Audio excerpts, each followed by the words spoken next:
Welcome to Real People, Real Voices. I'm your host, James Jackson. I'm your co-host, Pastor Wayne Moore. Always a pleasure to host with you. It is a pleasure to be in your presence, man. It's always a godsend when you're around. Likewise, I appreciate that. And here we are again on Zoom. Yeah, we're zooming it in, man. I think we're doing a zoom. But at least we're still reaching our audience. That's what's the most important, and bringing relevant information. That's great. Absolutely. And we have several sponsors who are helping us do that. Yeah, Lee Coastal and Crawley. We have Fervent Care Christian Academy. We also have Al's Modern Clothing and Shoes, and we have the Marion County Public Health Department, who is doing a great job handling and controlling the epicenter of COVID-19 right here in our city. And we're so grateful for all of them. And we're grateful for all of you who tune in each week on Fridays and Sunday afternoons to Yes. hear and to listen to everything that's going on. We want to encourage you. You Yeah. can go to WHMB TV 40 and watch this broadcast when it's over. Or you're right, Jack. You can like us on Facebook because we're there waiting on you to come and open us up and listen to what we have to say. Lots of wonderful things going on there. And we have some great guests coming on here in just a few moments. Mm-hmm. Yeah, some great guests. I think it's going to be a great source of information for a lot of people. Yeah, I think it will be. Indianapolis and the surrounding Marion County area is gifted with a lot of young people, a lot of individuals who are doing a lot of great things. But we're now in a shift as we look at what's going on in the community and all over the country. And it's good to see how people are responding to the shift that's going on in our country. Look forward to hearing some things from those people as well. Katara McCarty will be our first guest to talk about emotional wellness. So we want you all to stick around. We'll be back after these messages.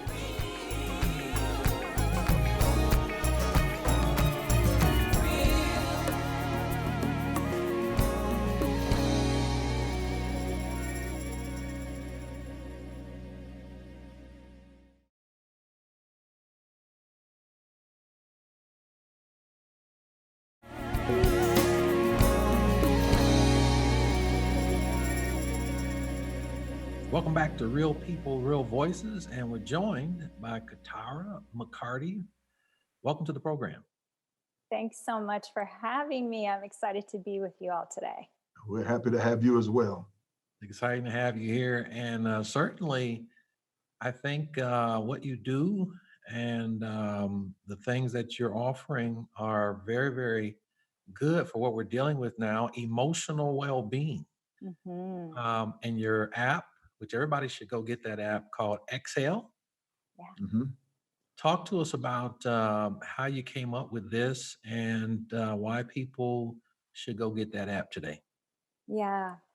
It's kind of interesting. COVID hit and we all went on lockdown in March, and I started amping up my self-care. I'm a life coach and a public speaker.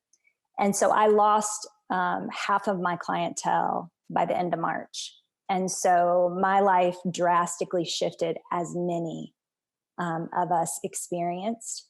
And so I started amping up my self-care, really taking care of myself, managing my anxiety and my stress. And then the news, we started seeing in all of the news platforms that COVID was impacting the Black community disproportionately. And, they were saying that it was because we had pre-existing conditions in the Black community. And I just felt like that wasn't the full story. And while we do have pre-existing conditions, there's a reason why we do. And so I felt like the bigger story, the bigger narrative of systems of oppression, systemic racism that have bombarded our community for 400 years has caused us to be sick. And so that didn't sit right with me. And I was literally like yelling at the TV at times. My husband was like, you need to go meditate. You need to calm down, because it was just making me mad. And so then our news feeds, our phones, everywhere, we started seeing the video of Ahmaud Arbery being killed. And not long after that, we started hearing the news about Breonna Taylor and then George Floyd. It was like one right after the other. And while those things, as a Black woman, I'm very aware of that happen in our community. We all in the Black community are very aware that those things happen. It felt like they were exasperated because of COVID. And so just even seeing those videos brought trauma to me and I believe many others in the Black community. And so as I was navigating all of that, feeling like I wanted to do something to help my community, and really at times feeling hopeless and helpless, really leaning into different conversations that was happening online with Black leaders. And one thing that came up in one of those online gatherings was, as the Black community, we cannot keep waiting for the government or for systems or laws or policies to come and save us. We have to take care of each other in a greater way. And I remember going to bed that night in a puddle of tears, grieving, again, feeling this sense of hopelessness for my community, and asking myself, what can I do to help take care of my community? What can I do? What can I do? And really over the next several days and couple weeks, continuing to ask that question. And one morning, the idea came. You should create an emotional well-being app for Black, Indigenous women of color specifically. And so I don't know how, I'm not techie, I'm 48 years old. Sometimes my daughters still have to show me how to use my phone. So I'm not tech savvy by any means, but I really felt like the idea was divine. And so I just went to work. I told my husband my idea, and we started researching and trying to figure out how to make this divine idea that I believe came from the heavens, my ancestors, to real time, to put it into people's hands. Yeah, that happened in April, and we just launched the app in August. Outstanding. Yeah. Yeah, I listened at your pain as it relates. I don't know if it was pain, but emotions as it relates to what has transpired. Yeah. Not only in our city, but all across the country. Mm-hmm. The moment you talked about the 400 years of struggle, I believe. Yeah. We are still in the midst of disparities. All of our communities that represent Black and brown folk, we don't like to talk about that, but it's true. Mm-hmm. They have disparities, and pre-existing conditions arrive through medical disparities as it relates to our ancestors. It never was appropriately handled, and we're still wrestling with those disparities.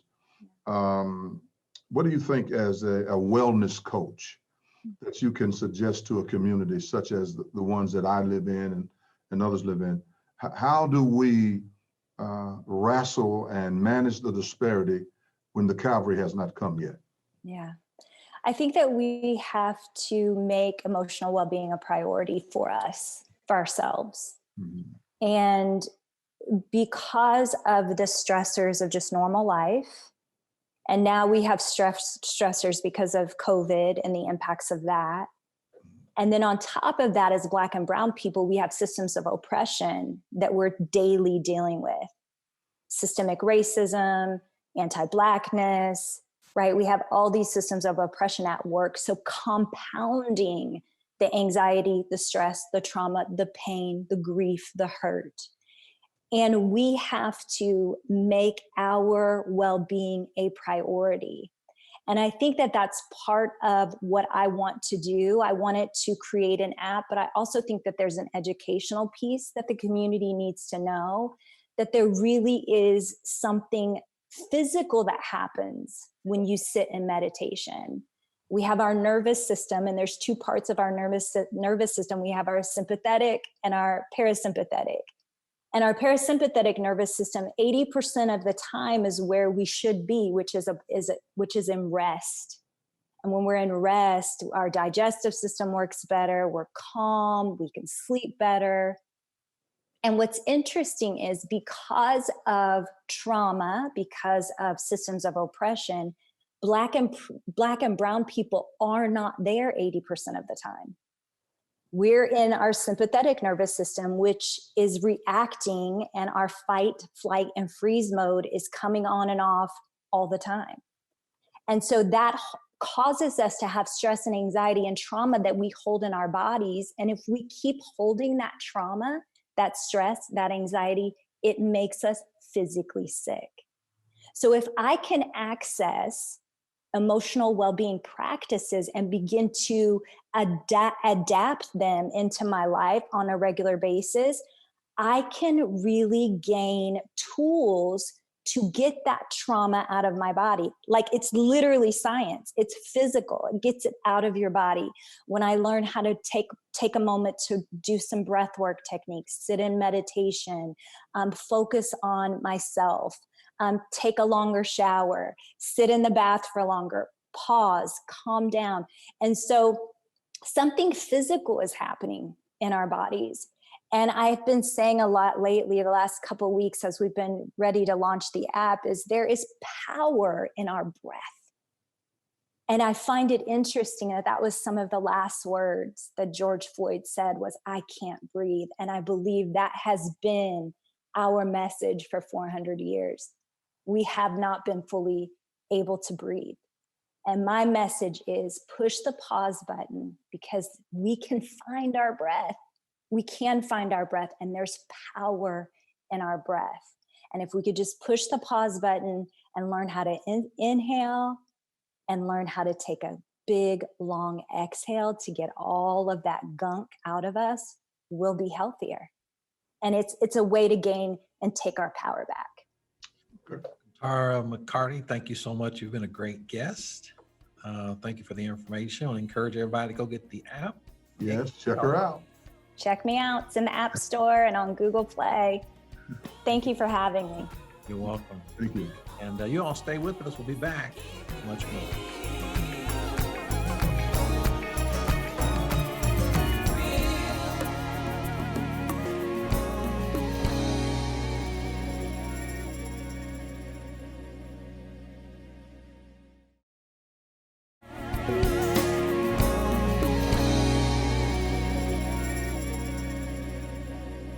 Welcome back to Real People, Real Voices, and we are joined by Teron Richardson. Welcome to the program. Thank you. Congratulations on your success. You were a student over at the Charles A. Tinley Accelerated School, ranking 2 out of 49 students. That's outstanding. Thank you. And you've been accepted to quite a number of colleges or universities, I should say. Talk to us about what you're endeavoring to do and what your major is going to be. Okay, so for my major, I plan on majoring in physics and astronomy at Howard University. Currently taking classes of physics 013 and 023 now at Howard University, preparing me for the later physics-based classes that I'll later take on in my future years there at the university, as well as to lead me on to graduate school for me to become an astrophysicist. And I hope to work for NASA in the future for at least half a decade, and then create my own business of science and technology. That's good. That's quite an aspiration. It is. Jackson, I think this young man has something, but to have 65 colleges offer you an opportunity to attend their college, what were some of the colleges that came at you, that offered? So just to list a few of them, I know my first acceptance was to Ball State University. And to go from there, there was Xavier, Louisiana, Savannah State, Delaware State, Purdue, Grace College, Ashland University, Xavier University. But let me applaud you for going to a historical Black college. I need to applaud you for that. I mean, out of all those colleges, it's amazing to see that you chose a historical Black college. And you need to be commended on that. Thank you, sir. I appreciate it. Because actually, out of the 65 that I applied to, majority of them were PWIs, predominantly white institutions. I think only 23 out of the 65 were HBCUs. And for me, for the focus of attending college, it wasn't just for the simple fact that it was a HBCU, as you can see by the amount of colleges that I applied to, but it was more of where I could see myself being the most successful after college. What would be the end result for me attending the institution. Long-term, you got a long-term vision. That's great for your life. A lot of guys don't, a lot of young men and women don't have that. I mean, they're very short-term and short-sighted when it comes to things like this. Let's go to college for 4 years and hope to come out and get a job. But you see an extended education after your undergrad, and then even after your undergrad, you graduate, and then your PhD work. So you got a lot of education ahead of you, and it sounds like you're equipped and fit for the journey. Thank you. So, Teron, how did you get interested in astrophysics, physics, astronomy? I mean, how did all that come about? Yes, I was always a kid that grew up like in science. Science and social studies were two of my favorite subjects growing up, but the astronomy and astrophysics part of it, that really stemmed from me liking Star Wars as a kid growing up, watching the TV shows and watching the movies. I really enjoyed it, and I really enjoyed space. So it was something that I was like, I could turn this into a future vocation. And I think it would be something I would enjoy doing later on in the future, which led me to the path that I'm on now. And we were a little Jackson. surprised, Dr. Moore, we were talking about this off air, that out of all the colleges and with your GPA and high ranking, none of them offered any scholarship. Did NASA express any interest? Have you reached out to them at all? Not directly. I've been looking up for mainly internships, but then also with Howard's ties with NASA's headquarters being down there in Washington, D.C., they have a lot of connections with them as well.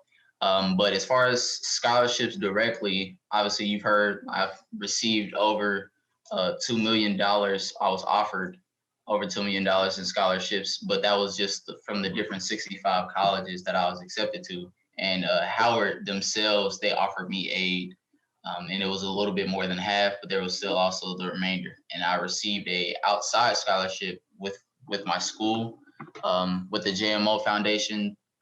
They offered me a $5,000 scholarship that I took, and that was basically it. But a lot of the numbers that people see when it's paired with the my success and stuff is mainly just the offers and not the total amount of scholarship that I actually received. What was your grade point average? Cumulative, I ended up with a 3.57. Excuse me, I'm sorry. And then I think my senior year, I ended my school year out with a 3.8. Okay, that's great. That's great. Well, hopefully in the process, you'll find some of those dollars out there so that you can get where you need to be. I think it's a travesty, Pastor Jackson, see a man equipped and settled as for his age, and to have a long-term vision of where he wants to go. So difficult for him to get dollars. It's just so difficult for him to get dollars. And these are the things that we ought to be applauding when we see young men like this and young ladies like this. And these are things that you don't read about in the Indianapolis Star and other periodicals and papers about young men of color who are doing things such as he's doing. But soon as there's a homicide, the news is very busy. But so I want to let you know that I'm proud of you for choosing this type of pathway to go instead of choosing other pathways that could lead you to places of personal destruction and despair. So you need to be commended. Your mother, your parents, that's what we need to hear. Are you a single parent home? No, I'm not. I live with my mom and my stepdad, and then I also have my dad, my father, who's in my life as well as. That's a great support system, great support system. And your parents, all of them need to be commended for supporting you academically. And hopefully that they can continue to do that. And I pray that God will find the finances for them to get you through where you need to be, because it's important. Thank you. And Teron, what would you say to some of the other young people who are watching as they're matriculating through the educational process? You were 2 of 49. How were you able to accomplish that with everything that's going on? I'd say the most imperative part would be the focus, the motivation, the determination, as well as the perseverance. Um, Pastor Moore, had said a little bit about the media as far as like my accomplishments and success. And actually, I can't say that they haven't I haven't been highlighted or shown, because for the past couple of months, I've received a lot of headlights and stuff within the media news from a variety of stations and actually across the nation, actually. And it's a blessing to receive that. But I'd say that's not the main focus, and it's the actions that I did. They were done for a reason, for me to to progress me on the path that I'm trying to reach and the goals that I'm trying to achieve.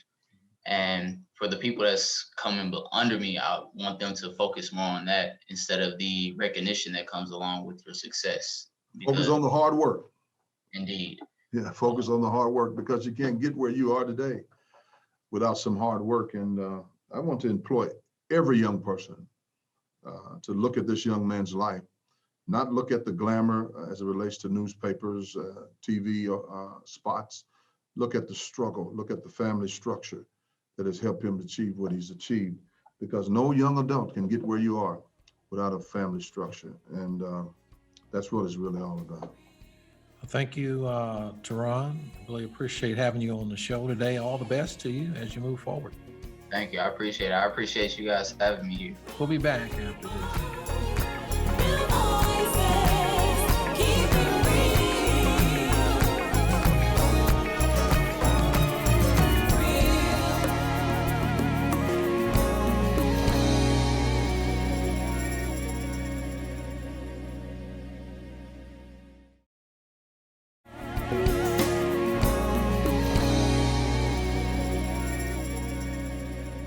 Welcome back to Real People, Real Voices. I'm your host, James Jackson. Co-host Pastor Wayne Moore.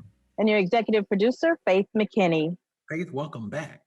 Well, thank you so much. I've been taking off a few months, getting ready or preparing for this COVID lifestyle that we live in right now, this in-home remote working, and I'm really excited. You had some really great guests, Katara McCarty and Teron. Oh my God, they are amazing, amazing. Yeah, they So- blew up the set. There, yeah, Katara, the first Black woman to produce an app, is outstanding. I listen to it all the time. It reminds me to breathe.